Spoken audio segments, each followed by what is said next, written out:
Olá, minha amiga querida, meu amigo querido, tudo bem? Eu sou Renato Modesto e este é o canal Aldeia Universal, espiritualidade, autoconhecimento e expansão da consciência.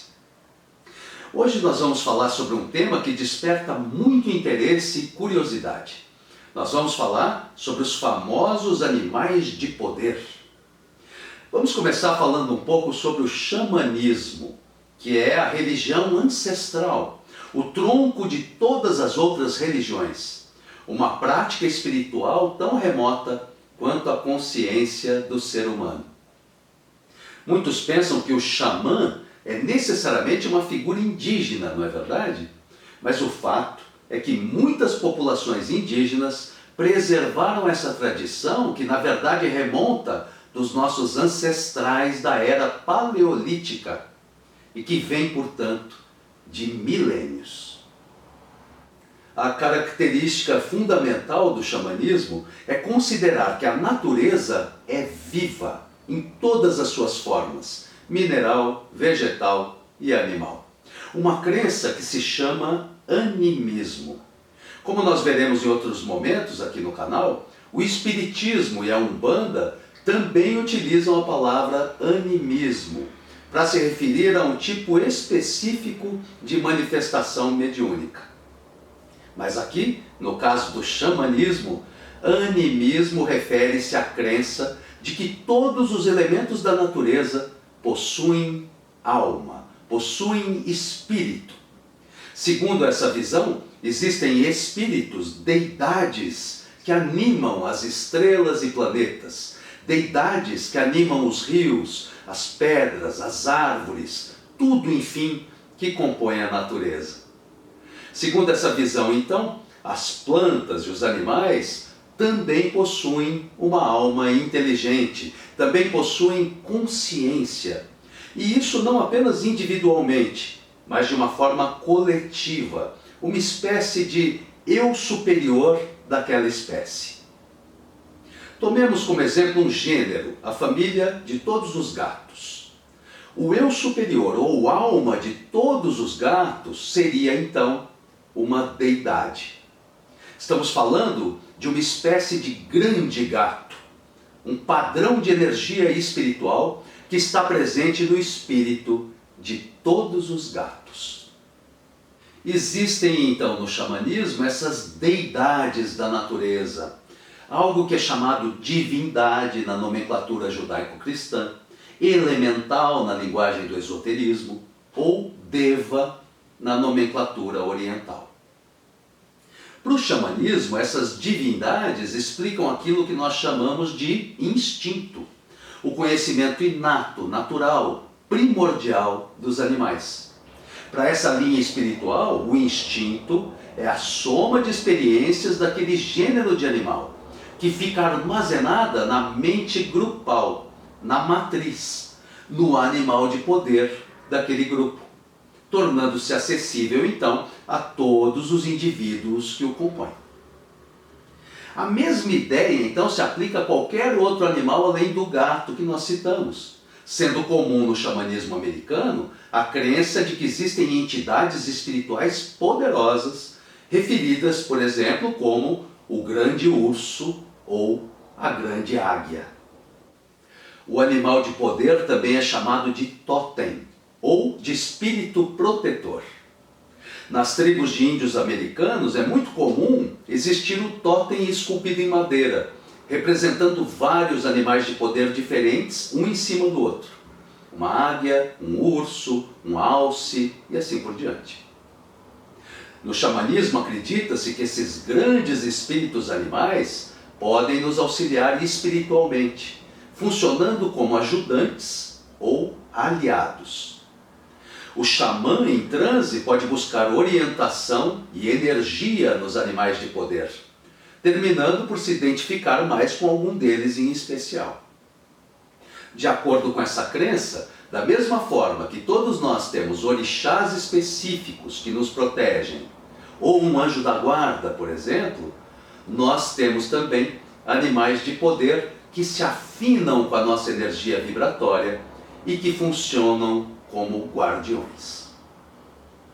O animal de poder é então um amigo, um protetor, um guardião do xamã. Nos rituais e no transe com plantas de poder, ele funciona como guarda no sentido de proteger o xamã dos ataques de forças sombrias. Ele também pode funcionar como guia, direcionando o transe do xamã para as regiões do astral que ele precisa acessar. Finalmente, o animal de poder pode funcionar como mestre quando ele vem para ensinar algum conhecimento ou segredo. Pensando na ligação dos animais de poder conosco, na sua presença na nossa vida cotidiana, nós podemos usar uma abordagem psicológica junguiana, compreendendo que os animais de poder são arquétipos, fortemente presentes na nossa psique.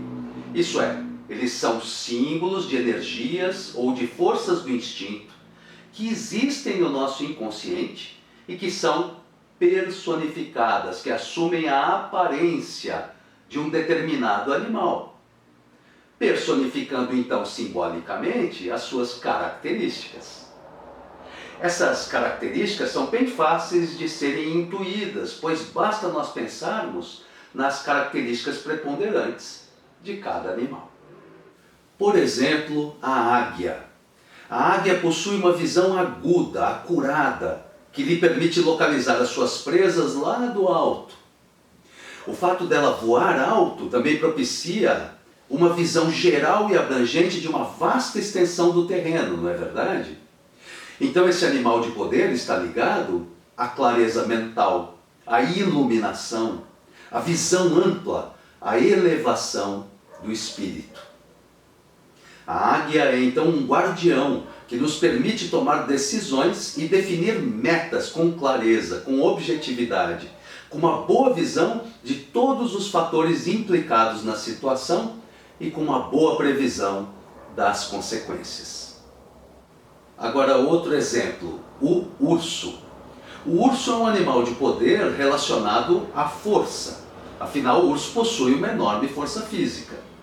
Mas ele também é relacionado à introspecção e à cura, tanto física quanto mental e espiritual. Por quê? Por conta do fenômeno da hibernação. No inverno, no período de frio intenso, o urso entra numa caverna e hiberna, certo? Digerindo os alimentos que ele comeu. Simbolicamente, nós estamos falando de um ato de entrarmos em introspecção para podermos digerir as experiências que nós vivemos, podendo então compreendê-las. O urso se encerra na caverna, que é uma espécie de útero da Mãe Terra. Ele, portanto, se reconecta com a terra, com a mãe, com as raízes, para poder ressurgir na primavera renascido. Vejam como é simbólico. O urso está nos ensinando o poder da introspecção para refazimento, para que possamos pensar sobre atitudes tomadas, para buscarmos respostas, para evocarmos poderes curativos. Ele representa então o nosso curador interior, o nosso inconsciente, a nossa alma em estado de silêncio e receptividade. Eu acho que esses exemplos já foram suficientes para dar uma ideia de como funciona o panteão de animais de poder. Mas eu gostaria de terminar falando do beija-flor, o animal de poder mais relacionado com a sagrada bebida enteógena ayahuasca, dentro da mítica do Santo Daime e do xamanismo. O beija-flor é visto como um mensageiro do divino. Para algumas tribos indígenas, o beija-flor representa a presença do próprio Deus, de Tupã ou de Yuxibu, o grande espírito da floresta. O beija-flor é um animal delicado na aparência, não é verdade? Portanto, mais identificado com o espírito do que com a matéria. Por conta disso, ele é relacionado com a nossa alma imaterial, com a consciência sutil que anima o corpo físico. Por ser tão espiritual, esse mensageiro das forças divinas tem um poder mágico imenso. Ele é associado à boa sorte, à beleza e à cura, Por sua delicadeza, ele também é ligado ao amor, à doçura, à alegria. Isso é, com os aspectos mais leves, mais sutis, mais imateriais da vida. E por isso mesmo, os mais intensos e importantes. O beija-flor é o único pássaro capaz de voar nas 4 direções e parar no ar em pleno voo. Ele é um exemplo, portanto, de equilíbrio e de controle. Ao mesmo tempo, ele é um forte símbolo de liberdade. Isso porque o beija-flor é a única ave que não aceita ser engaiolada. Você sabia disso? Se isso acontece, o beija-flor morre tentando sair daquela prisão. Ele é relacionado, portanto, tanto ao autocontrole quanto à liberdade. Ele possui disciplina, ele sabe dominar o seu voo, mas ao mesmo tempo ele só sabe viver em liberdade. Eu acredito que a identificação do beija-flor com a ayahuasca, a bebida sagrada sobre a qual vamos falar mais vezes em futuros episódios, provenha do fato de que a ayahuasca também é uma mensageira do divino. Também está relacionada com forças mais imateriais, mais espirituais da vida, como o amor e a alegria. Também me parece interessante relacionar essa questão do controle que o beija-flor tem sobre o seu voo com um dos maiores desafios que nós encontramos nos rituais ayahuasqueiros. Neles nós também precisamos saber controlar o nosso voo. Isso é, precisamos ter domínio sobre o nosso transe para não sermos simplesmente arrebatados, para não nos perdermos num turbilhão de sentimentos e de forças, sem rumo, sem discernimento e sem os tão necessários insights que ajudam a melhorar as nossas vidas. Agora a pergunta que não quer calar: como você pode saber qual é ou quais são os seus animais de poder? Aqueles que te protegem em particular. Bom, o primeiro passo para se encontrar qualquer resposta é sempre perguntar, não é verdade? Então, faça essa pergunta a si mesmo, internamente. E confie na sua sensibilidade, na sua intuição. Qual é ou quais são os animais com que você sente mais identificação, mais afinidade? E olha, vale sim determinar qual é o seu animal preferido.